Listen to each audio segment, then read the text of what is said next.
रात्रीचे जवळजवळ 11 वाजले होते तेव्हा रेवाच्या गाडीसमोर एक म्हातारी बाई येते आणि बेशुद्ध पडते. रेवा तिला हॉस्पिटलमध्ये घेऊन जाते. खूप दिवस उलटून गेले तरीही रेवाला त्या म्हातारी बाईच्या घरच्यांचा पत्ता लागत नाही. म्हणून रेवा त्या म्हातारी बाईला आपल्या घरी घेऊन जाते. परंतु घरी गेल्यावर रेवाची आई जशी त्या म्हातारी बाईला पाहते त्यांच्या पायाखालून जमिनीत सरकते. कारण रात्री 8 वाजल्यापासूनच सुमनताई डायनिंग टेबलवर आपल्या मुलीची म्हणजे रेवाची वाट पाहत होत्या आणि आता 11 वाजायला आले तरीही रेवाचा काहीच पत्ता नव्हता. सुमनताईंनी खूप वेळा तिला फोन ट्राय केला परंतु तिचा फोन लागत नव्हता. बाहेर विजांच्या कडकडाटसह खूप जोराचा पाऊस पडत होता आणि हेच बघून त्यांची काळजी अजूनच वाढली होती. म्हणत होत्या की देवा परमेश्वरा, कुठे राहिली माझी मुलगी? कोणत्या अडचणीत तर नाही ना फसली?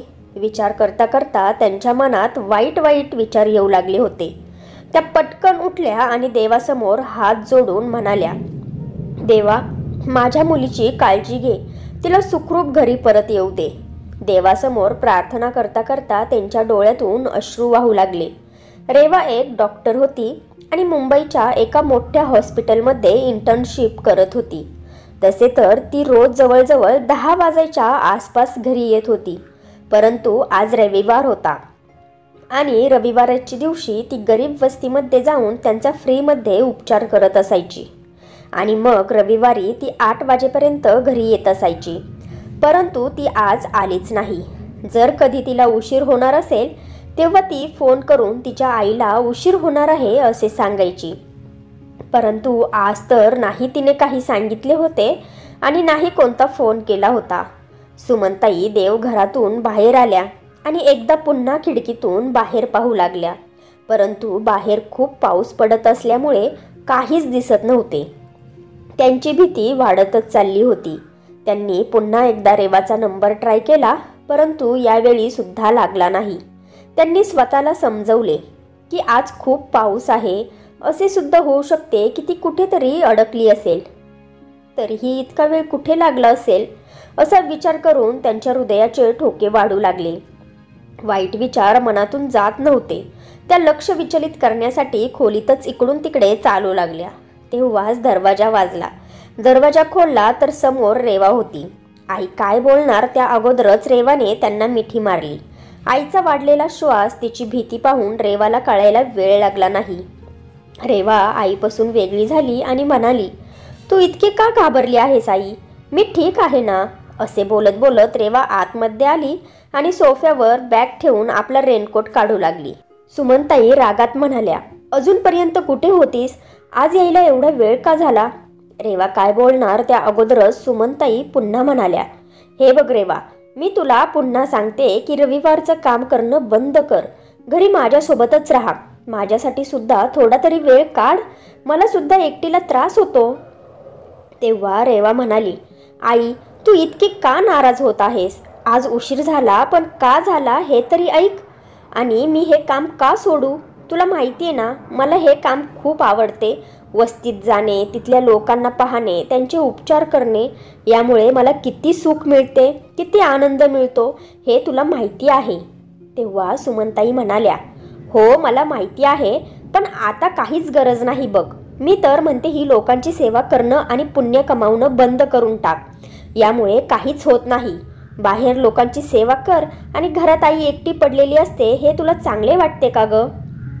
आपल्या आईचे बोलणे ऐकून रेवा म्हणाली, आई बास ना, काय इतकी नाराज होत आहेस? आता इथून पुढे असे होणार नाही आणि आज सुद्धा उशीर झाला नसता जर.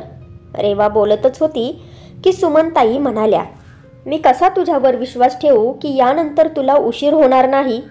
सांग मला, का तुझ्यावर विश्वास ठेवू मी?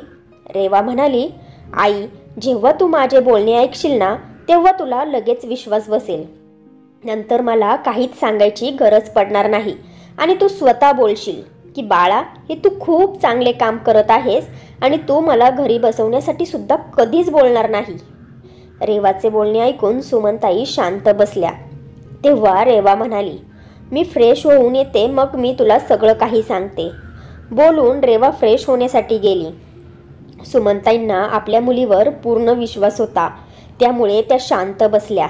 रेवा जेवता जेवता आपल्या आईला सांगू लागली, तुला माहिती आहे का, आज संध्याकाळी जेव्हा डग गडगडू लागले मी लगेच तिथून निघाले. मी निघाले होतेच की खूप जोराचा पाऊस पडू लागला. रिकाम्या रस्त्यावर मी कार जोरात पळवत होते तेव्हा अचानक समोर एक म्हातारी बाई पळतच माझ्या कारच्या समोर आली. पहिले तर मला वाटले की कदाचित ती माझ्या कार खालीच आली. जेव्हा मी बाहेर येऊन पाहिले तर ती खाली पडली होती आणि बेशुद्धही पडली होती. मी मोबाईलचा टॉर्च ऑन केला आणि पाहिले की कुठे त्यांना लागले तर नाही ना, पण कदाचित त्या भीतीमुळे बेशुद्ध पडल्या होत्या. खूप वेळ त्या शुद्धीवर आल्या नाही, त्यामुळे मी त्यांना लगेच कारमध्ये बसवले आणि जवळच्या हॉस्पिटलमध्ये घेऊन गेले. तिकडे गेल्यावर त्यांना शुद्ध तर आली, पण त्या काही सांगण्याच्या स्थितीमध्ये नव्हत्या. तेव्हा सुमनताई म्हणाल्या, जर त्यांना काहीच लागले नाही तर त्यांची अशी अवस्था कशी काय झाली? तेव्हा रेवा म्हणाली, आई, कारण त्या खूप वयोवृद्ध आणि अशक्त आहे आणि सगळ्यात मोठी गोष्ट ही आहे की त्यांनी काही दिवसांपासून काहीच खाल्लेलंच नाही. मीच त्यांचे प्रथम उपचार केले. त्यांच्या पोटात अन्नाचा एक कण सुद्धा नव्हता. हे ऐकून सुमनताईंना धक्काच बसला आणि म्हणाल्या, हे तू काय बोलत आहेस बाळा? तेव्हा रेवा म्हणाली, जे पाहिले तेच बोलत आहे आई आणि खरं सांगत आहे. आता उद्या जाऊन पाहते की त्यांची तब्येत कशी आहे. जर त्यांच्या तब्येतीत सुधारणा झाली नाही तर त्यांना मी माझ्या हॉस्पिटलमध्ये ॲडमिट करेल. सुमनताई म्हणाल्या, ठीक आहे बाळा, आणि हो, त्यांना विचारून घे की त्या कोण आहेत, कुठे राहतात आणि मग त्यांना त्यांच्या घरी सोड. तेव्हा रेवा एक घास खात म्हणाली, ऑफकोर्स आई, त्यांना मी अगदी व्यवस्थित त्यांच्या घरी पोहोचवेल. त्यानंतर दोघीही काहीच बोलल्या नाही आणि चुपचाप आपले जेवण करू लागल्या. मग सुमनताई कोणत्या तरी विचारात मग्न होत्या तेव्हा रेवा म्हणाली, आई, तू काय विचार करत आहेस? थांब थांब, मीच सांगते तू काय विचार करत असशील.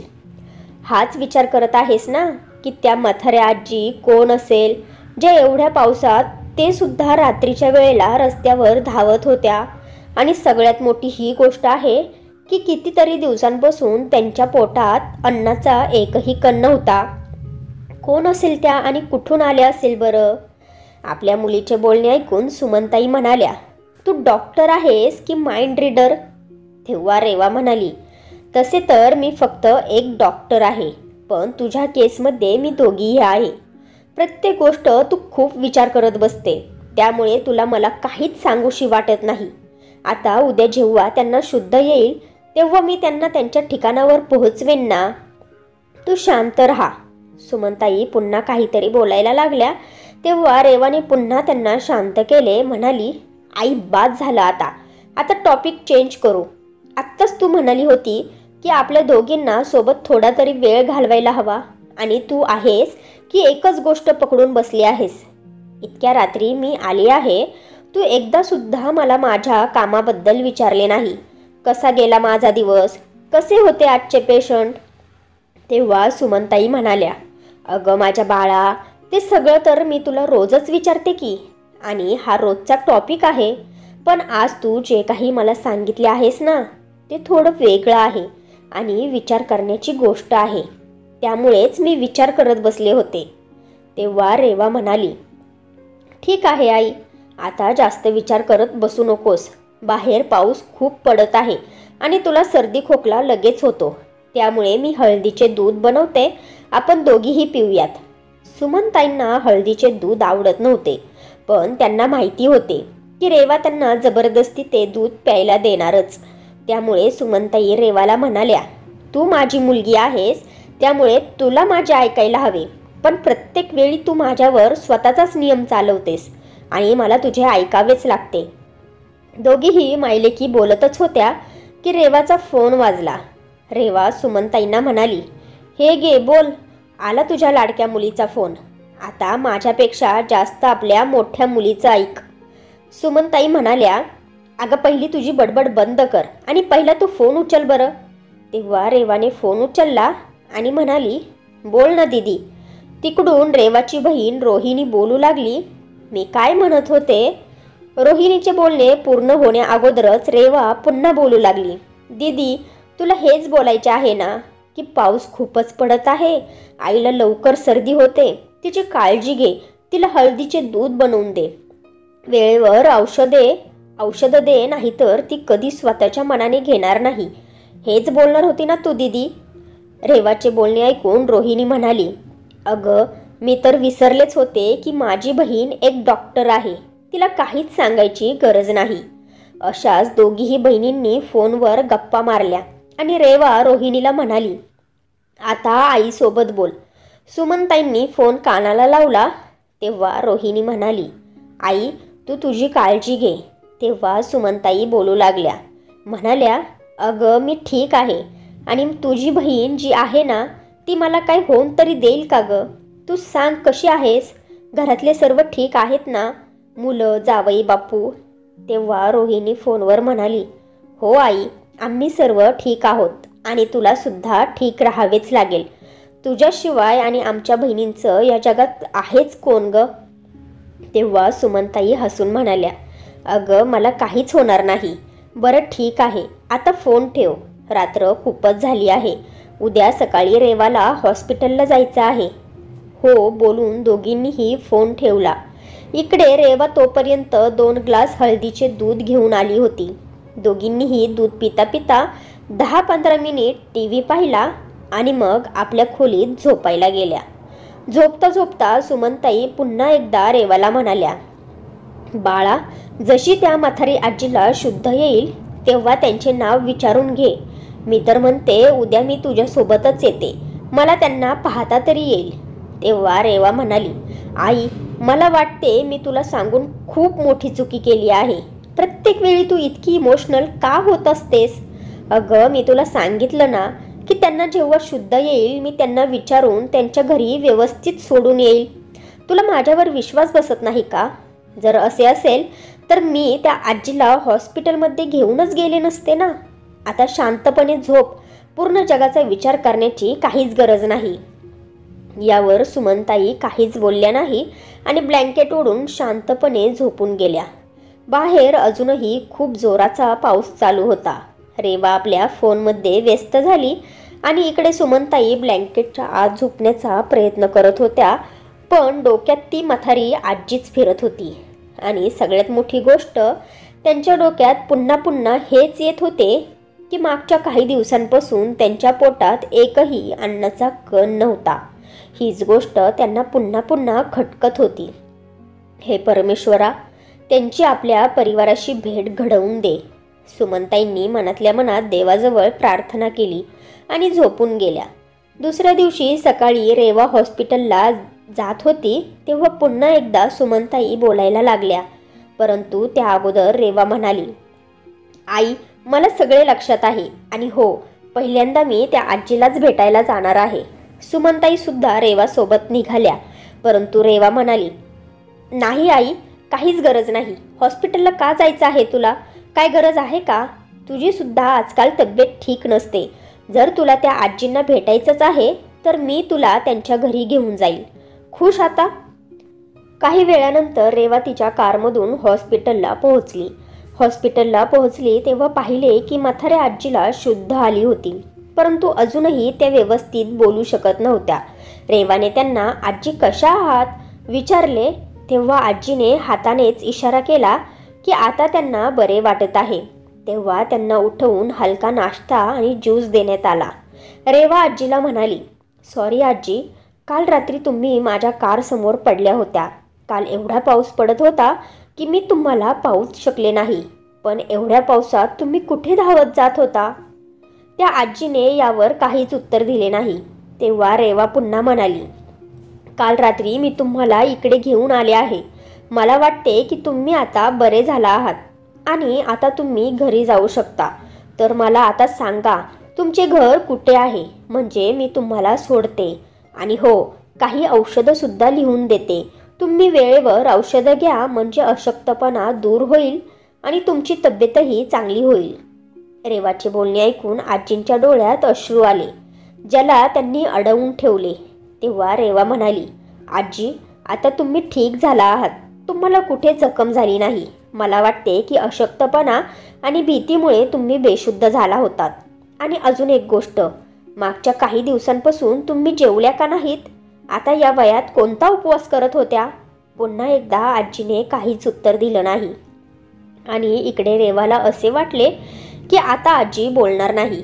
त्यांना वाटत असेल की मी त्यांचा उपवास तोडेल. त्यामुळेच तर मी एक स्त्री असून मला स्त्रियांचे वागणे अजिबात आवडत नाही. या स्त्रिया आपल्या तब्येतीकडे दुर्लक्ष करून सगळ्यांसाठी उपवास करतात, सगळ्यांचा विचार करतात, पण स्वतःसाठी विचार करायला त्यांच्याकडे वेळच नसतो. आता इथेच पहा, या आजींची अर्धी लाकडं स्मशानात गेली आहे, पण उपवास मात्र करणार. मी एवढा विचारत आहे तरी काहीच बोलत नाही, शांत शांतच बसलेत. मनातल्या मनात रेवा बोलत होती आणि नकारार्थी मान हलवत होती. रेवाने पुन्हा एकदा विचारले, बर, तुमचे घर कुठे आहे? कुठे राहता तुम्ही? तुमच्या घरी कोण असेल तर मला सांगा, मी त्यांना कॉल करून इकडे बोलवते, नाहीतर तुम्हाला तुमच्या घरी सोडते. रेवाचे बोलणे ऐकून यावेळी आजीला राहावले नाही आणि त्यांच्या डोळ्यातून अश्रू वाहू लागले. तेव्हा रेवा म्हणाली, काय झाले आजी? का रडत आहात तुम्ही? मी तुम्हाला घरी सोडेल ना, माझ्यावर विश्वास नाहीये का? आजीने हळूच होकारार्थी मान हलवली. तेव्हा रेवा पुन्हा म्हणाली, तर मग लवकर सांगा, तुम्ही कुठे राहता? मग आजी फुसफुस करत म्हणाली, मंदिराजवळ राहता का तुम्ही? चला मग तुम्हाला मी तिथे सोडते. मला गाडीतच तुमचा घराचा पत्ता सांगा. बोलता बोलता रेवाने आजीचा हात पकडला आणि आपल्या कारमध्ये बसवले आणि निघाली आजीने सांगितलेल्या पत्त्यावर. काही वेळानंतर मंदिर आल्यानंतर आजीने थांबवण्याचा इशारा केला. तेव्हा तिथे रेवाने आजीला उतरवले आणि आजीला म्हणाली, आजी, आता सांगा, तुमचे घर कोणत्या गल्लीत आहे? मी तुम्हाला तिथे सोडून येते. तेव्हा आजी लगेच म्हणाल्या, नाही बाळा, मी माझ्या घरी जाईन. तेव्हा रेवा म्हणाली, नाही आजी, मी तुम्हाला तुमच्या घरी सोडते, नाहीतर तुम्ही पुन्हा चक्कर येऊन रस्त्यातच पडसाल आणि तुमच्या घरचे मलाच खूप बोलतील. तेव्हा आजीने बहाणा बनवला की इथेच मंदिरमध्ये थोड्या वेळ मी बसेल, मग जाईन मी चालत चालत माझ्या घरी. बाळा, तू तुझ्या कामावर जा, तुला उशीर होत आहे. उशीर तर खरंच रेवाला होत होता. तिने आजीला त्या मंदिरात सोडले आणि हॉस्पिटलला निघाली. कारमधून तिने तिच्या आईला सुमनताईंना फोन केला आणि सांगितले की मी त्या आजीला त्यांच्या घरी सुखरूप पोहोचवले आहे. आता त्या पूर्णपणे ठीक आहेत. रेवाचे बोलणे ऐकल्यानंतर सुमनताई खुश झाल्या. जवळजवळ 2-3 दिवसानंतर रेवा पुन्हा त्या रस्त्याने जात होती. तेव्हा तिच्या मनात विचार आला की आजी जर यावेळी त्या मंदिरात असतील तर कदाचित त्यांची भेट झाली असती. एकदा पाहूनच येते की त्यांची तब्येत आता कशी आहे. रेवा जशी मंदिराजवळ थांबली तेव्हा आजीची नजर तिच्यावर पडली. रेवाला पाहून आजी लपण्याचा प्रयत्न करू लागली. तेव्हाच आजीचा पाय घसरला आणि त्या जोरात पडल्या. तेव्हा मंदिराचे पुजारी आजीला उठवण्यासाठी धावतच तिथे आले. तोपर्यंत रेवा सुद्धा तिथे पोहोचली होती आणि आजीला म्हणाली, काय झाले आजी? असे कसे पडलात तुम्ही? आणि तुमच्याकडून पूजापाठ होऊ शकत नाही तर मंदिरात का येता? घरीच बसा ना. देवाचे नाव आणि पूजा घरी बसून सुद्धा केली जाते. असे कुठे लिहिले आहे की मंदिरातच येऊन पूजा करावी? तेव्हा पुजारी म्हणाले, घरी कुठे जाईल? घर असायला तर हवे ना. हे मंदिरच त्यांचे घर आहे, ते इथेच राहतात. पुजारीचे बोलणे ऐकून रेवा शॉकच झाली आणि आजीने लज्जेने मान खाली घातली. आत्ता रेवाला कळाले की हॉस्पिटलमध्ये कोणीच आजीला भेटायला का नाही आले आणि नाही त्यांची कोणी बातमी घेतली. आता रेवाला त्यांच्याबद्दल जाणून घेण्याची उत्सुकता होऊ लागली.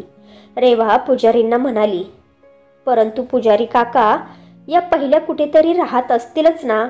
तेव्हा पुजारी म्हणाले, राहत होत्या ना, पण आता नाही. त्यांची मुलं सुना परदेशात राहतात. जे घरी राहतात ते यांना सांभाळायला तयार नाहीत. मागच्या काही दिवसांपासून या आजी इथेच राहतात. मंदिरात जो प्रसाद चढवला जातो तेच त्या खातात आणि इथेच रात्री झोपून जातात. बाळा, यापेक्षा जास्त मला काहीच माहिती नाही. आता पुढचे जे तुला काही विचारायचे असेल ते तू त्या आजींना विचार. पुजारींचे बोलणे ऐकून रेवा खूप गंभीर झाली होती. इमोशनल होऊ लागली, पण तिने दाखवले नाही. तिने थोड्या वेळ शांत राहून विचार केला की आता काय करू? हे खरं आहे का? कदाचित खरेच असेल. नाहीतर हॉस्पिटलमध्ये त्यांना घ्यायला कोणीतरी आलेच असते. आता काय करू मी? आजींना घेऊन घरी जाऊ का? पण एकदा आईला विचारायला हवे. परंतु तिच्या आईने फोन उचलला नाही. तेव्हा रेवाने काहीच विचार न करता आजींचा हात पकडला आणि त्यांना घेऊन आपल्या घरी निघाली. रस्त्यात आजी रेवाला कृतज्ञतेच्या नजरेने पाहत होती. तेव्हा रेवा आजींना म्हणाली, काय झाले आजी, अशा का पाहत आहात? रेवाचे बोलणे ऐकून आजी भावूक झाल्या आणि म्हणाल्या, खूप खुश राहा बाळा, खूप पुढे जा आणि प्रगती कर, आई वडिलांचे नाव मोठं कर. असे बोलून आजीने आपला हात तिच्या डोक्यावरून फिरवला, ज्यामुळे रेवाला आपलेपणा जाणवला. असे वाटले की जसे काय कोणते तरी खास आणि खोल नातं आहे दोघींच्यात. खरंच काहीतरी नातं आहे का? रेवाचे मन आजीच्या परिवाराबद्दल विचारण्यासाठी खूप होत होते, पण तिने काहीच विचारले नाही, कारण त्यांना वाईट वाटायला नको. तेव्हा आजी म्हणाल्या, मला पाहून तुझ्या घरच्यांना नाही आवडले तर ग? तेव्हा रेवा म्हणाली, नाही, असे बिलकुल होणार नाही, तुम्ही काळजी करू नका. मग आजीने तिच्याबद्दल विचारले. तेव्हा रेवा सांगू लागली, आजी, माझे नाव रेवा आहे. घरी फक्त माझी आई आणि मीच राहतो. 2 बहिणी आहेत, त्यांचे लग्न झाले आहे. आम्हाला भाऊ नाही आणि नाही वडील. ते खूप अगोदर आम्हाला सोडून देवाघरी गेले. मग आजीने विचारले, तुझ्या पायाला काय झाले आहे पोरी? तू व्यवस्थित चालू शकत नाही, तुझ्या पायाला जखम झाली आहे का? तेव्हा रेवा म्हणाली, नाही आजी, मला पोलिओ आहे. आई म्हणते की तू खूप छोटी होती तेव्हा तुला पोलिओ झाला आहे. आजी म्हणाल्या, देवसुद्धा चांगल्या लोकांना त्रास देतो बघ. याचा अर्थ तुझ्या आईने एकटीनेच तुम्हा तिघींना सांभाळले आणि शिकवले आहे का?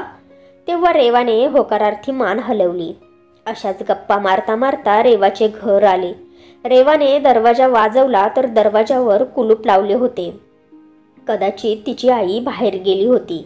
त्यामुळे रेवाने आपल्या जवळच्या चावीने दरवाजा उघडला आणि आजीला सोफ्यावर बसण्यासाठी सांगितले. आणि मग ती स्वयंपाकघरात गेली आणि आजीला पाणी आणून दिले आणि चहा बनवायला लागली. आजीने चहा पिण्यास नकार दिला. त्यामुळे रेवाने आजीला नाश्ता खायला दिला. आजीने नाश्ता केला आणि औषध पाणी घेतल्यामुळे त्यांना झोप येऊ लागली. रेवाने त्यांना गेस्ट रूममध्ये नेले आणि बेडवर झोपवले.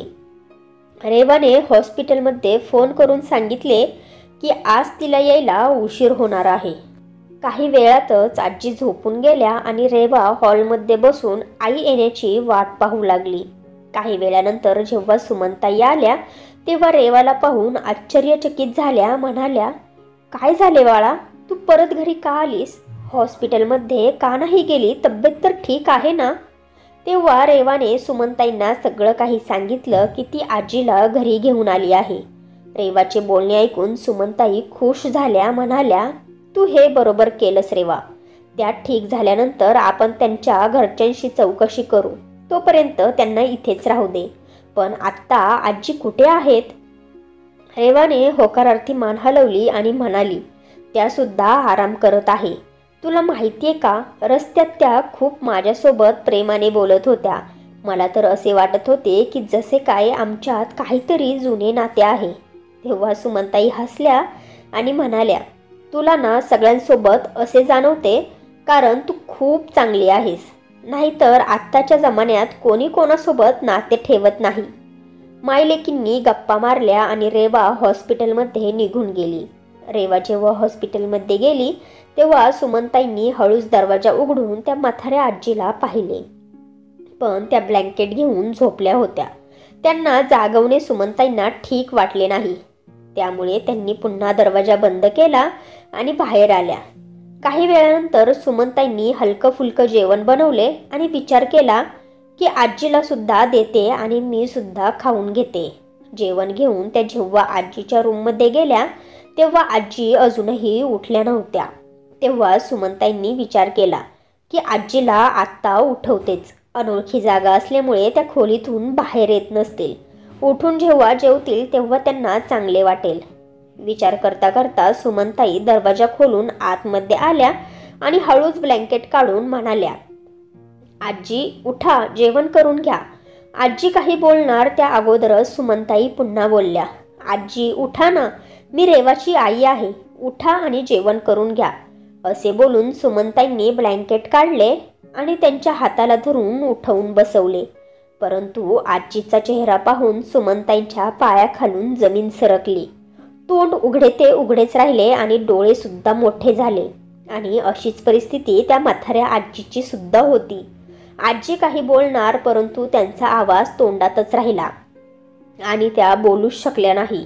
इकडे सुमनताईंच्या डोळ्यातून झरझर अश्रू वाहू लागले. सुमनताई म्हणाल्या, आई, तुमची ही अवस्था कशी काय झाली? काय झाले? घरी सगळे कसे आहेत आणि कुठे आहेत? सुमनताईंचे बोलणे ऐकून आजी जोरजोरात हुंदके देऊन रडू लागल्या. त्या म्हाताऱ्या आजी दुसऱ्या कोणी नव्हत्या तर सुमनताईंच्या सासू कमलताई होत्या. सुमनताई म्हणाल्या, बोला ना आई, काय झाले आहे तुम्हाला? तुम्ही का रडत आहात? तेव्हा आजी रडता रडता म्हणाल्या, सुनबाई, तुझा तळतळाट लागला ग. हे सगळं माझ्या पापांचं फळ आहे. तुझ्यासोबत आम्ही जे काही वागलो त्याचे फळ देवाने मला जिवंतपणेच दिले आहे. तेव्हा सुमनताई म्हणाल्या, आई, तुम्ही हे काय बोलत आहात? काय झाले आहे? सरळ सरळ सांगा.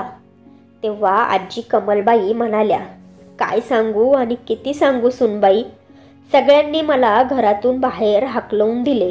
कोणीच मला ठेवायला तयार नाही. लोक खरंच म्हणतात की आपल्या कर्माचं फळ आपल्याला याच जन्मात भोगावे लागते. ज्या मुलासाठी आणि सुनेसाठी सगळं काही केलं, बरोबर चूक काहीच पाहिलं नाही, त्यांनीच मिळून माझी ही अवस्था केली आहे. आजीबाई बोलता बोलता रडू लागल्या आणि इकडे सुमनताईंच्या डोळ्यासमोर जुन्या आठवणी ताज्या झाल्या. त्या भूतकाळात गेल्या. सुमनताईंचे नवीन नवीन लग्न झाले होते. त्यांचे पती मोहनराव सरकारी शाळेत शिक्षक होते. 3 जाऊबाईमध्ये सुमनताई सगळ्यात छोटी सुनबाई होती आणि गरीब परिवारामधून आली होती. बाकी त्यांच्या दोन्ही मोठ्या जावा श्रीमंत घराण्यातून आल्या होत्या. त्यामुळे सासूबाई याच गोष्टीसाठी कायमच सुमनताईंना टचके टोमणे द्यायच्या. त्या काही बोलायला लागल्या तर दोन्ही मोठ्या जावा सुद्धा सासूबाईंना साथ द्यायच्या आणि तिघी मिळून सुमनताईंना खूप काही ऐकावायच्या. कधीकधी सणासुदीला दोन्ही मोठ्या जाऊबाईंच्या घरून खूप सारे सामान यायचे आणि सुमनताईंच्या घरून थोडंफार सामान येत होते. या गोष्टीसाठी सुद्धा सुमनताईंना खूप काही ऐकवले जायचे. कितीतरी वेळा सुमनताई या गोष्टीला विरोध करणार होत्या, परंतु त्यांचे पती नकार द्यायचे. म्हणायचे की आईसमोर काहीच बोलत जाऊ नकोस. त्यामुळे सुमनताई मन मारून राहत होत्या. सुमनताईंना अजूनही आठवतं, जेव्हा पहिली मुलगी झाली तेव्हा सासूबाईंनी किती तोंड वाकडं केलं होतं. म्हणाल्या होत्या की नातवाचं तोंड पाहायचं होतं आणि नात झाली. हिच्या माहेरच्या वळणावरच गेली. नाहीतर आमच्या खानदानात सगळ्यांना पहिला मुलगाच झाला आहे. एवढेच नाही तर घरातल्या पाळीव प्राण्यांना सुद्धा पहिला मुलगाच झाला आणि हिला मुलगी झाली. तेव्हा सुमनताईंना खूप रडू आलं होतं, पण त्यांनी सगळं सहन केलं. परंतु जेव्हा सुमनताईंना पुन्हा दुसरी मुलगी झाली तेव्हा तर दुःखाचा डोंगरच कोसळला होता. सासूबाई सुमनताईंना व्यवस्थित खायला प्यायला सुद्धा देत नव्हत्या आणि वरून आपल्या मुलाचे कानही भरू लागल्या की या सुमीपासून मला नातू भेटणार नाही. तू दुसऱ्या लग्नाचा विचार कर. आता तर जाऊबाई सुद्धा टोमणे मारू लागल्या की तुला मुलगा नाही, तू निपुत्रिक आहेस. सुमनताई जेव्हा हे सगळं आपल्या नवऱ्याला सांगत असत तेव्हा मोहनराव हसून म्हणायचे, ज्याला जे म्हणायचं आहे ते म्हणू देत. मी तुझ्यासोबत आहे ना, तुला अजून काय हवं आहे? आपल्या नवऱ्याचे बोलणे ऐकून सुमनताई खूप खुश होत होत्या. दोघेही नवरा बायकोचा विचार हाच होता की मुलगा नसला म्हणून काय झाले, मुली तर आहेत ना. परंतु सासरच्या लोकांबरोबरच माहेरच्या लोकांचा देखील त्यांच्यावर दबाव वाढला. त्यामुळे त्यांनी तिसऱ्या मुलाबद्दल विचार केला, पण देवाला देखील तेच मान्य होतं आणि तिसरीही मुलगीच झाली. आता मात्र सासूबाई म्हणाल्या, तू अपशकुनी आहेस, फक्त मुलींना जन्म घालते. असं असल्यावर माझ्या मुलाचा वंश कसा वाढणार, घरानं कसे पुढे जाईल? तू या घरातून चालती हो. तू फक्त मुलींची जन्मदात्रीच आहेस. सुमनताईंना सासूबाईने तिच्या माहेरी हाकलून दिले. इकडे घरी कमलताई मोहनरावांवर दुसऱ्या लग्नाचा दबाव टाकू लागल्या. तेव्हा मोहनराव हसून शांत म्हणायचे, आई, मुलगी असली म्हणून काय झालं? आजकाल मुलगा मुलगीमध्ये काहीच फरक नाही. पण कमलबाईंना ते कुठे समजणार होतं. त्यांना तर नातूच हवा होता. दररोज सकाळ संध्याकाळ त्या जप लावायच्या की मुलगाच हवा, मुलगाच हवा, नातूच हवा. एका संध्याकाळी जोरदार पाऊस पडत होता. सुमनताईंचे पती मोहनराव कामानिमित्त बाहेर गेले होते. घरी येताना पावसामुळे त्यांचा अपघात झाला आणि जागेवरच त्यांचा मृत्यू झाला. सुमनताईंच्या डोक्यावर दुःखाचा डोंगर कोसळला. काय करावं काय नको ते त्यांना काहीच समजत नव्हतं. परंतु त्यांच्या नवऱ्याच्या सरकारी नोकरीमुळे त्यांना अनुकंप तत्वावर शिक्षिकेची नोकरी मिळाली. परंतु सासरच्या लोकांना तेही सहन होत नव्हते. त्यांना असे वाटत होते की ही नोकरी सुमनताईंच्या दोन्ही दिरांपैकी एकाला मिळावी. पण सुमनताई हट्ट धरून बसल्या की माझ्या मुली आहेत, मी त्यांचं पालनपोषण कसे करणार? मला नोकरी करायची आहे आणि मी ती करणारच. त्यामुळे सुमनताईंच्या दोन्ही दिरांनी आणि जाऊबाईंनी कमलताईंना खूप भडकवलं आणि सगळे एकत्र येऊन सुमनताईंना घरातून बाहेर हाकलवून लावलं. सुमनताई रडत होत्या, विनवण्या करत होत्या, मी 3 मुलींना घेऊन कुठे जाणार? मला माझ्या माहेरी सुद्धा कोणाचाच आधार नाही. मला तुमच्याकडून काहीच नको, फक्त राहण्यासाठी एक घर द्या. परंतु कोणालाच सुमनताईंची दया आली नाही. त्यांनी कमलबाईंचे पाय पकडले आणि म्हणाल्या, आई, तुम्ही तरी माझं ऐका ना. तुम्ही माझ्या सासूबाई आहात, माझ्या मुलींच्या आजी आहात. कमीत कमी तुम्ही तरी मला समजून घ्या. 3 मुलींना घेऊन मी कुठे जाणार? मी तुमच्याकडे काहीच मागत नाही, फक्त डोक्यावर एक छत हवं आहे. तिथे मी आणि माझ्या मुली राहू. त्याच्यातच मी त्यांचं पालनपोषण करेन. परंतु कमलबाईंनी सुमनताईंना लाथ मारली आणि म्हणाल्या, तू माझ्या मुलाला खाऊन टाकलंस आणि आता कोणत्या अधिकाराने तू इथे राहणार आहेस? तुझं मन करेल तिकडे निघून जा. आणि जर मुलींना सांभाळायचंच नाही तर एवढ्या मुलींना जन्माला का घातलं? फेकून दे आणि मारून टाक. तुला जे करायचे ते कर, पण इथून चालती हो. सुमनताईंना घरात ठेवायला कोणीच तयार झाले नाही. तेव्हा त्या आपल्या 3 मुलींना घेऊन घरातून निघाल्या. जमीन, संपत्ती, घर काहीच हातात नव्हतं. अगदी एक वेळचं जेवण सुद्धा कोणी त्यांना दिले नाही. सुमनताईंना आता काहीच कळत नव्हतं की आता काय करावं, कुठे जावं. त्या असह्य झाल्या होत्या.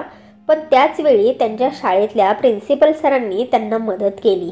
शाळेतल्या प्रिन्सिपल सरांनी सुमनताईंना शाळेत राहण्याची परवानगी दिली आणि म्हणाले, जेव्हा तुमच्या घराची व्यवस्था होईल तेव्हा तुम्ही तिकडे जाऊ शकता.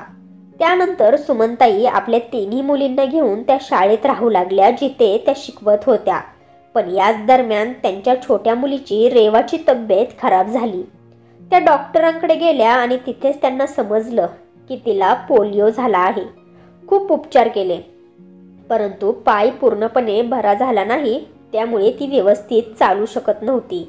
शाळेमध्ये तर त्या राहू लागल्या, पण लोक आणि इतर शिक्षक त्यांची चेष्टा करू लागले. तेव्हा सुमनताईंना जाणवले की फक्त बाईच बाईची शत्रू नसते, तर पुरुषही मोठे शत्रू होऊ शकतात. अपमानाच्या त्या भरात त्यांनी एक खोली भाड्याने घेतली आणि तिथे राहू लागल्या. हळूहळू त्यांनी घरातील वस्तूसोबत स्वतःची जागा घेऊन घर बांधायला सुरुवात केली. 3ही मुली हुशार, समजूतदार आणि अभ्यासात तेजस्वी होत्या. आणि शिक्षण पूर्ण होताच सुमनताईंनी आपल्या दोन्ही मुलींचे लग्न हुंडा न देता केलं. परंतु छोटी मुलगी पोलिओमुळे अपंग होती. त्यामुळे सुमनताईंना तिची चिंता वाटायची. तेव्हा रेवा आईला म्हणायची, आई, तू माझ्या लग्नाची चिंता करत बसू नकोस. मला शिकू दे, मला डॉक्टर व्हायचं आहे. मी माझं शिक्षण पूर्ण करून स्वतःच्या पायावर उभी राहील, मग आपण लग्नाचा विचार करू. तेव्हा सुमनताई म्हणायच्या, मी शाळेत एक शिक्षिका आहे. तुला डॉक्टर बनवण्यासाठी खूप पैसे लागतील, ते कुठून आणू मी? पण म्हणतात ना की मनापासून आवड असली की सर्व काही शक्य होते. रेवाच्या मोठ्या बहिणीने आणि दाजींनी तिला खूप मदत केली. तिला जे प्रोफेसर शिकवत होते त्यांनी फी न घेता तिचं शिक्षण सुरू ठेवलं. सुमनताईंनी अनेक वेळा फीबद्दल विचारलं तेव्हा प्रोफेसर म्हणायचे, रेवाला डॉक्टर होऊ द्या, सगळी फी तिच्याकडूनच वसूल करून घेईन. रेवाने खूप मन लावून अभ्यास केला आणि आज ती एक डॉक्टर आहे. तसेच सुमनताईंनी सगळं काही विसरून आपल्या मुलींमध्येच आनंद शोधला होता. त्या आता आपल्या सासूबाईबद्दल, सासरच्या लोकांबद्दल विचार करत नव्हत्या आणि नाही त्या लोकांनी सुमनताईंची काही चौकशी केली. पण एक दिवस जेव्हा रेवाने एक वृद्ध महिलेचं नाव घेतलं तेव्हा सुमनताईंचं मन थोडं विचलित झालं आणि आता सुमनताईंना कळले की ती वृद्ध महिला त्यांची सासू आहे. दोन्ही मुलांनी आणि सुनांनी त्यांना घरातून हाकलून दिलं आहे. ते असं कसं करू शकतात आणि तेही या वयात? तेव्हाच त्या आजी सुमनताईंना म्हणाल्या, तू काय विचार करत आहेस सुमन? तुला माझ्या बोलण्यावर विश्वास नाही का? कसा विश्वास बसणार म्हणा? मी तुला एवढं दुःख आणि त्रास दिला आहे, तू कसा माझ्यावर विश्वास ठेवणार? सासूबाईंचे बोलणे ऐकून सुमनताई वर्तमान काळात आल्या आणि म्हणाल्या, नाही आई, मी ऐकत आहे आणि मला विश्वास बसत आहे, पण त्यांनी तुमच्यासोबत असं का केलं? तेव्हा कमलबाई म्हणू लागल्या, काय सांगू आणि किती सांगू सुनबाई, तू घरातून गेल्यानंतर घरात सगळं काही व्यवस्थित चालू होतं, परंतु नंतर दोन्ही भाऊ संपत्तीची वाटणी करण्यासाठी एकमेकांशी भांडू लागले. जेव्हा मी त्यांना समजावून सांगायला लागले तेव्हा ते दोघेही माझ्याशी भांडू लागले.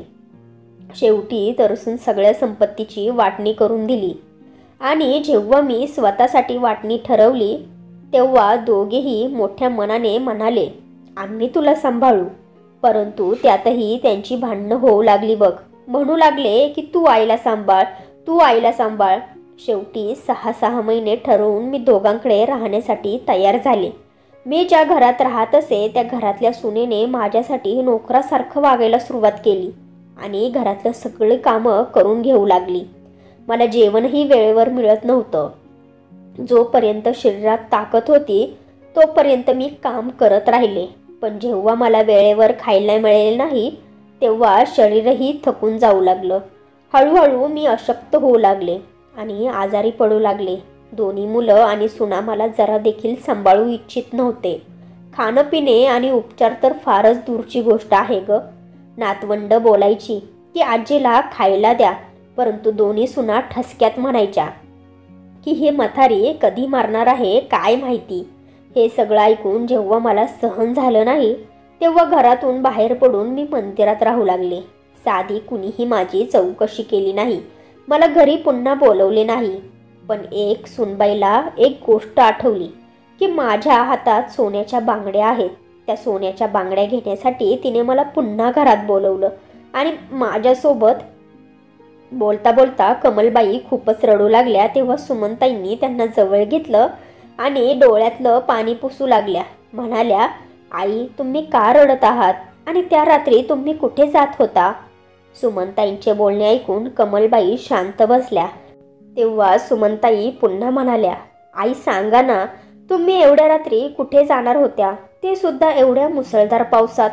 तेव्हा कमलबाई खाली मान घालून हळूच म्हणाल्या, नदीमध्ये जीव द्यायला चालले होते. सासूबाईंचे बोलणे ऐकून तर सुमनताईंना चक्कर येणेच बाकी होते. सुमनताई नर्वस होत म्हणाल्या, आई तुम्ही हे काय बोलत आहात? तेव्हा त्या कमलबाई म्हणाल्या, बरोबर बोलत आहे मी सुनबाई. त्या दोघांनी सगळं काही हिसकावून घेतलं. हातात 2 सोन्याच्या बांगड्या होत्या आणि त्यावरही त्यांची नजर होती.